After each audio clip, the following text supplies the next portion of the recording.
బియ్యం కార్డు అయితే ఇష్టం వచ్చేటిచ్చినాడు. పప్పుల బిల్లలు పెంచినారు.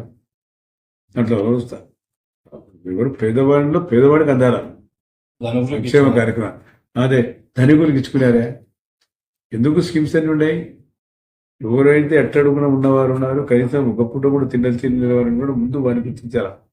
తర్వాత అంచెలంచెలుగా మీరు చూస్తూ ఉన్నారు. లోన్ కూడా ఆయన ఇచ్చింది 2,000 పోనీకి 5 ఏళ్ళ ప్రయాణం. మనం వస్తాను 4,000 ఇస్తుంది. ఇచ్చినామా లేదా?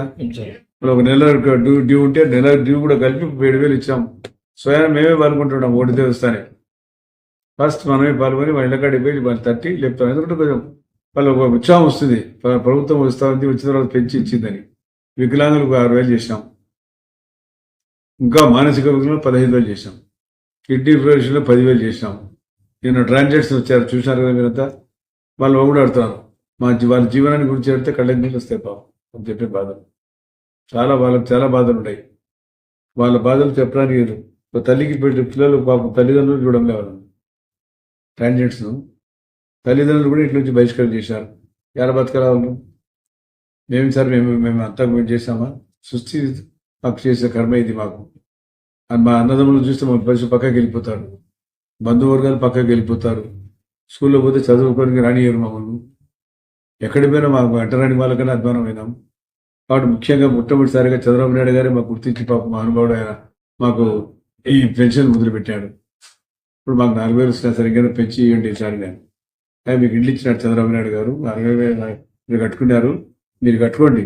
మీరు కట్టుకుంటూ లోన్ కట్టు తీసుకొని స్థామంతో మీరు మాట్లాడండి చెప్పారు. మేము కట్టుకుంటాం సార్. ప్రభుత్వం కూడా కొంచెం లోన్ ఇస్తే మేము కూడా ఇంకా కొంచెం బాగా కట్టుకుంటాం. మేము కూడా శ్రమించడానికి మా దగ్గర ఏం లేదు. మాకు పని కూడా పిలిచారు.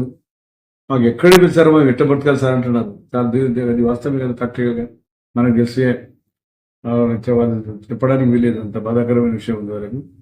సరే ప్రభుత్వం ఆదుకుంటాం సార్, సంతోషం. చంద్రబాబు నాయుడు గారికి మేము కూడా విగ్రహం పెట్టాలి అనుకునేమే.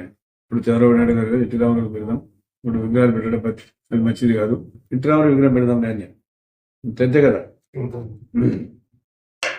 కాబట్టి చేయండి, మీరు చేసే పని చేయండి. చంద్రబాబు గారికి అడుగుదాం సార్ వచ్చినప్పుడు. మీరందరూ ట్రాన్స్జెంట్ పోయి అడగండి సార్ మా జీవితం ఇట్లా రకంగా ఉందని చెప్పి. నిజంగా చాలా అద్భుతమైన జీవితం. వాళ్ళు చెప్తే కళ్ళకి నీళ్ళు వచ్చింది నాకు.